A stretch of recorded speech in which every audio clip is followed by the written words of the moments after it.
such an asshole. We have a request. If you have a request because your dad wasn't around, you can always go to asshole.consulting.com, where I, America's older brother, will give you the swift kick in the ass you so desperately need, and you will say, "Thank you, sir. May I have another?" Hello, Aaron. I would like your advice on the job search. Oh, by the way, if there's anyone out there looking for an electrical engineer, please contact this kid. He's one of the peeps, but he needs some work on his resume. I would like your advice on the job search. I graduated from the Colorado School of Mines last December with a degree in electrical engineering, power specialist. I have had absolutely no luck finding a job after graduating. I'm starting to question whether or not there's something wrong with me. During school, I had the same luck finding internships. Every time I put in an application, reach out to a recruiter, I never get a human response at all. I've applied to a pretty wide set of metro regions too, so I don't think it's just Colorado problem. Good, you're at least, dude, the number of times I got people go, I can't find a job. Have you applied outside of your, town where the local factory shut down and it's in recession? No. Well, geez, Bucky, you are smart enough to do that. I have also looked at a variety of industries such as utilities, transit agencies, and engineering firms with similar results. Could this be a case of how you described Cargill in an earlier video? No. Cargill, by the way, is a real company. That was a spoof where I acted like Cargill never existed because I never heard of anyone actually landing a job there. It's all very in-house. If you want to look at my resume, I'd be willing to send it over. Regards and thank you. So I said, yeah, send it over. And dude, yeah, your resume is literally the worst resume I've ever seen. And I even took notes on it. I mean, there might be some other things going on too, but this is what I'm going to guess. I mean, it's like you say, my car won't start up, and we pop up the hood and there's no engine. I'm like, yeah, there might be some other reasons, but I'm going to guess this big gaping hole where the engine should be is the main one. Let's go through this. All right. First, your name and contact information is not at the top of the resume. It just starts with information. I'm no resume expert. I'm no career expert. Oh, wait, I am, because if you're a boomer or a Gen Xer, you could just declare yourself one, and then you go on the talking show like, oh, career expert. So I guess I am one today. Dude, how are they supposed to get back to you? And the other thing, if they look at that and there's no name or email, that now reflects poorly. Like, you could have straight A's in engineering, but if you do a bonehead move like that, like, oh, this guy, no, we're not going to hire him. So you need to put your name, like an address, email, and phone number up there. So that would be the first one. You need to clean it up. You have sections aligned. You got like you state what's it called? Professional summary. I don't know when they started doing that, but I guess that's a thing now. You do a professional summary, and the professional summary is bolded as it should be. There's a space between professional summary and the actual summary itself. And then there should be another space that goes down to the next main category that should also be bolded. I can't remember if it was career or educate work experience or something like that. And I don't even know if it's those two categories with it, but then there's no space. In one of your categories, there's no space between the information you put in the subcategory and then the bolded topic of the next one. Dude, you got to organize that to look consistent. Your dates are on the right side of the text. General format. You don't have to follow this, but I'm going to recommend you follow the Microsoft Word resume template, which you can find online. Subcategory, work experience. Bold, maybe capitalized. Some way to visually tell the person reading it, this is a new subcategory of information I'm about to give you. And then each data entry separated by space, let's just say work experience, title of job, comma, company, and even maybe next to that, dates employed. You don't actually have to spell it, dates employed. Just put your dates employed. It's applied. And then briefly and succinctly, but thoroughly, list what you did. Your resume when you go into the actual detail, is a bit meandering. It's not quick and to the point. So there's that. But you need to bring the information. The key information's got to be on the left side. The stuff running all the way out to the right, that's just text going across, right? That's no man's land off to the right. I don't know why your fucking data, your dates are off on the right, but for whatever reason, you decide to do that. Left side. Yeah, and then the other thing was I would try to consolidate. You have education and certifications, and maybe in IT or STEM, you break those two apart. I would maybe consolidate that under education and then just list your certificate because you're young. You don't have, you got a college degree, some certifications, and that's it. Your work experience, I think that was okay, but you gotta get to the point and be much more clear. And I didn't even look for spelling errors or anything. And I'm not a big guy on typos and your. I'm not Michael Knowles. But on your resume, yeah, you better make sure there are no grammatical errors or spelling errors or something like that. Which I don't know if there was. I didn't look for those. So what I'm recommending you do is two things. One, go get the Microsoft Word template for a resume. Just so you know, okay, there's definitely wrong ways to do the resume, and I think you've done them, right? But there's no like right versus like once you get it clear and organized and succinct, the criticisms and right or wrong ways become irrelevant.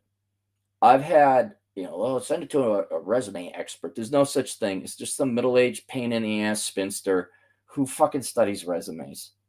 All right. And you're in STEM, so I don't know how important that's going to be. But put this here first. List your work experience first. No, list your education. You being a college student and recent, I probably put your education first. Then I've had other guys, why didn't you list that? So people don't list that. That's not germane to you. Like, I remember one guy, he's like, he found out that I work security all the time. So why don't you put that on your resume? I'm like, because it's not related. One, the spinster HR pain in the ass bitch said not to. Now you're telling me to. Will you fucking boomers get your shit together? No, they don't because they're boomers. So you would still benefit from having somebody who looks at resumes go over your resume. So what I would do first is redo your resume, following precisely the font and the bolding and the lines and everything else on the Microsoft standard template resume. Take that, go through it, look for typos, take that, and then give it to some guy or gal who does resumes and just get their cursory initial advice.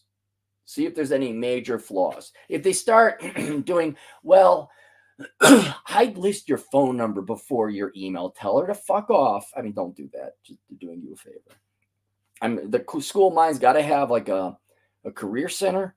Go in there, have them give it the once over. If there's some obvious and relevant changes to be made, make it.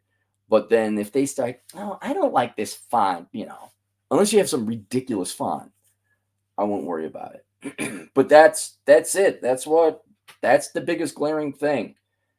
Yeah. And so then anybody else, if you happen to be looking for an electrical engineer, because I know they're short staff, you don't have a lot of STEM, send an email out to me and I'll forward it on to this kid. But that's it. Your resume was horrible. It was literally the worst resume I've never seen nobody listen, not the name or the number of the contact. What did you do? All right. Wow, God, 5 super chats. Oh, they're all Drew. $2. I paid someone to do my resume. Best money spent. Yeah, might be worth it too. Yeah, you're not wrong, Drew. Dry Raven, 3RVN new guy, $5 from one extra to another. Thank you. Somehow your rants call me. And we didn't have the benefit of the internet to tell us how much we were lied to. So we were completely jaded and all the other shit that's stereotypically true about Xers. But I'll tell you this, Dry, our generation fucking sucked. Everyone thinks we were all cool and edgy. It's like, no, that's just what you saw in the movies. Most of the people were douchebags with fucking poofy hair and mullets. Drew, $2. If we went to mines, he should have no problem. Right. That's what I'm thinking. I mean, the Colorado School of Mines, if one, if not the premier geological engineering school in the United States. That's why I was like thinking, I'm like, I think we got a problem here. Like, it's a girl, like, I can't find a guy. It's like, because you're fat. Oh, except this client is not going to cry about me telling the truth. He's like, oh shit, my resume. Oh, I better work on that. He's not going to call me a Nazi because I called him fat. Drew, $2 again. Respected Resume is a great company. Did mine. All right, cool. Thanks for the reference there, Drew. For client, Respected Resumes. There you go. Have them do it. Big George Costanza, $2. Is it really hard to create an okay resume? No, it's not. But like this kid, look, is it hard to do a Big Mac? Is it hard to, what happened? What the hell? Oh, I got tires put on my car. I go walk around, run some errands while they're doing the thing. Now I come back to the tire shop. I see my car is in the parking lot. It's done. I get in there. I'm waiting for the guy to give me the key, and no one's coming up. And I'm like, all right. So then I'm like, well, I'll go walk around the car, make sure it's not scratched or anything. I'm like, okay, it's fine. Looks like they put on new tires. Check the tread. And I'm going. Anyone gonna go? And I get in, stand at the counter. Oh, I'm like, here to pick up the car. Oh, dude, they're not training these kids in common sense. And what's really funny is back in my day, it's like, oh, you kids, oh, they made fun of Abe Simpson, old man yells at cloud. No, it's true. It's true. These young kids they're dumber than shit. They lack common sense. There's no, if A equals C and B, if A equals B and B equals C, then A equals C. They're like, oh, then the next step, but instead of just doing it logically, oh, I should do this now, they have to wait until someone kicks them in the ass to do it. So yeah, I'd love to see Zoomer resumes now. I'd love to see what those look like. It's although I guarantee you the HR people deserve that resume. Wait a minute, he doesn't even have his name. Like, yeah, you deserve it, Karen. You all deserve it. You made it way too difficult. Oh, he used a colon instead of a semicolon. Trash. They would brag about that shit back in the day. If it goes into the circular filing bin. Like, how is it being lonely and a spinster? I love Josh Fluke. Big George Costanza, $5. I found a grammatical error on page 256 of Bachelor Pad Economics. I had to throw away your book. I just couldn't take it. Dude, so you guys don't know this, but and maybe it's not a bad service,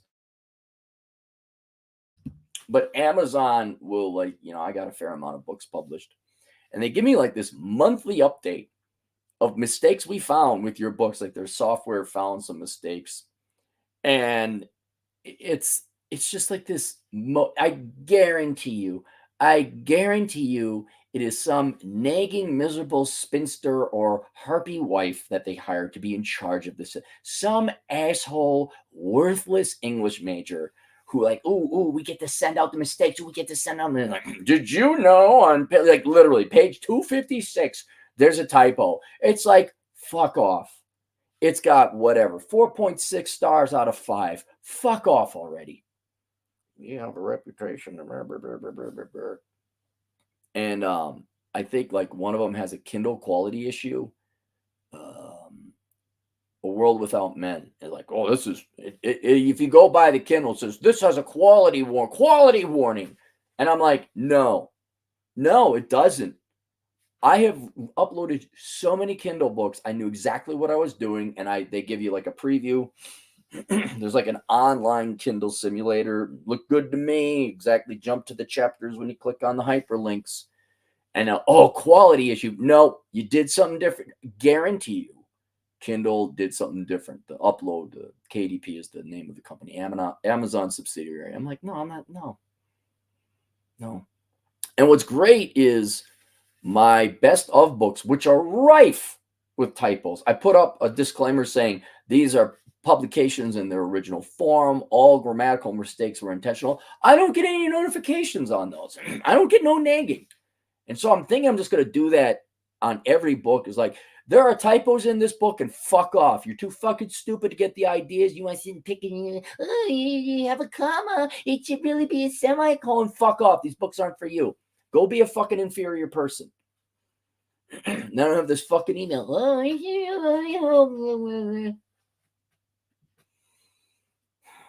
What's your job? LinkedIn profile. What's your Department of Nagging at Amazon? My truth, the king, $2. Comic book guy, worst resume ever. There you go. All right. That's it. Link below. Bachelor Pad Economics. You guys want to get your financial shit together and have a good career. Yeah, please, if you're looking for electrical engineer and power generation, I guess was a specialty. Shoot a resume to me and we'll maybe help this kid out. We'll see you. Oh, wait, one more. Always at the lab. Michael M, $5. I wrote my own resume the last time I did a job search. I bought a resume book that walked me through the process. It was an invaluable resource. Good. Yeah, all I did was go online, get Microsoft. I mean, this is from the 90s, so I got a old school template. Worked fine. And, look at the great successful career I had in banking. We'll see you guys later. Toodles.